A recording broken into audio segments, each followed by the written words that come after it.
Hey, it's Dr. Amanda with StraightSmile Solutions, StraightSmileSolutions.com. And before we dive into this topic, which is parenting, sleep training, correlation with the future need of orthodontic treatment, how does that work? I would love for you to listen to my previous video that I just posted about exclusively breastfeeding until the age of 2 and how that correlates with the need of orthodontic treatment later or malocclusion, because I'm not going to repeat a lot of these topics, but it would be really important that you listen to that first in order to understand this video. And I'm literally taking a leap here.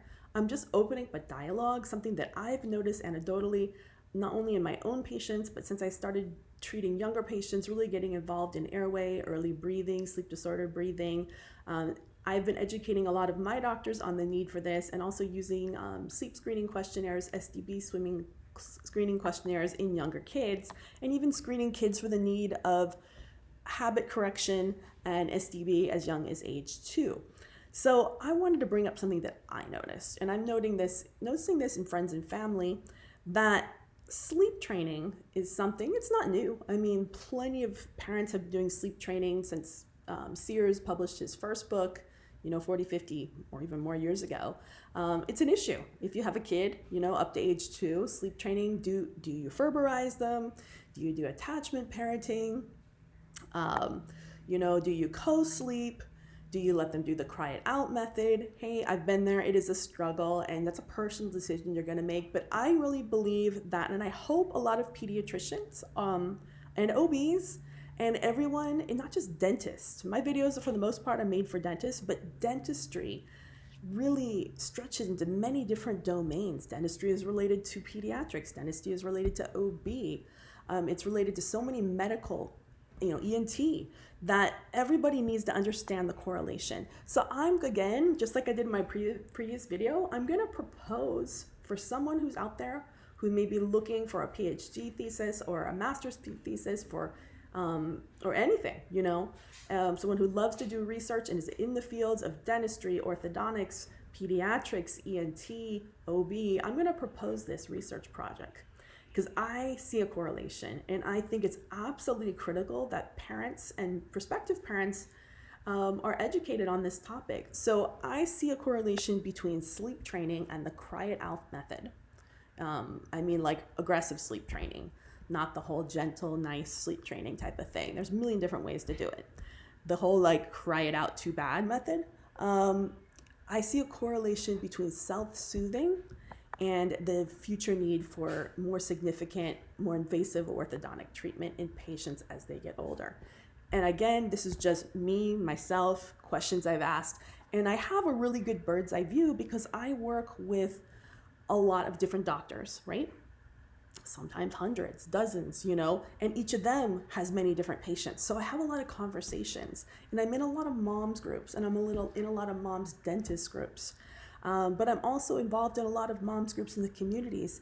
And boy, do I see this correlation. And it's very concerning to me because when you do the cry it out, more aggressive sleep method, yeah, great, they sleep. But how do they do that? They have to learn to self-soothe, whether they rock, whether they have a lovey, whether they suck their thumb, whether they put the stuffed animal in their mouth, they're sucking their fingers.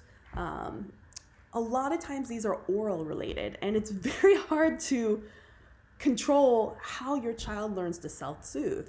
Sure, my kid had a blanket and she would stick it over her feet, and she never sucked her thumb or anything like that. And I got lucky, and I wouldn't say I did super aggressive sleep training, but I know some people that do. And more often than not, what do I see happen? Fingers going in the mouth, hands go in the mouth, stuffed animal going in the mouth, blanket go in the mouth. And once you start that as a self-soothing mechanism, it does not go away. It doesn't. It's very difficult to get rid of. Sometimes they outgrow it, but the more that finger's in the mouth past age 1 is kind of the dangerous time, which is why I kind of picked I don't know if he's 1, maybe 9 months, but they don't even have to have teeth in, and it's already becoming a problem. The pressure of the sucking is preventing the transverse growth of the maxilla. The finger and the hand and the blanket in the mouth is preventing the maxilla from growing forward. It's causing more crowding. It's increasing the risk and the likelihood of needing extractions. It's increasing the risk and likelihood of needing something more severe like a jaw surgery later. It increases the risk or likelihood of having impacted canines, etc., etc. I've seen it. I am quite sure the data would back it up. I just think that parents need to know.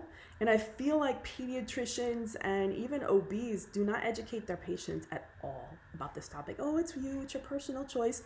Well, maybe if they had all the data and they realize that this is a health issue, because orthodontics is not just cosmetic. It's not. When your maxilla doesn't grow properly, you have a smaller airway. What happens when you have a smaller airway? Well, it causes all kind of endocrine changes. And that can have far-reaching complications. It can cause behavioral changes. It presents differently in every patient, and it's often difficult to pinpoint. But magically, when we fix the airway, often these things improve. But parents aren't aware. They think these are cosmetic things, so often they wait until it's too late to get it fixed. And now the child needs his jaw surgery or waits, and we have a compromise fix, like, oh, we're going to pull teeth instead of fixing the overjet because they're too old and we can't do growth modification because they've already started puberty. It is very frustrating to me that how few OBs and pediatricians and even ENTs are aware of this correlation. So I am putting it out there. And if anyone's looking for someone to speak or talk or do a study club, I am all in on this topic. But we need the research to back this up, not just anecdotal research, what I've seen, my high level, what I've seen, talking to other pediatric dentists, what they've seen, what they do for their kids. They're seeing it, I'm seeing it, but we need research to back it up. So hopefully somebody will take the ball and run with this, because we need to help our generation be healthier. All right, thanks.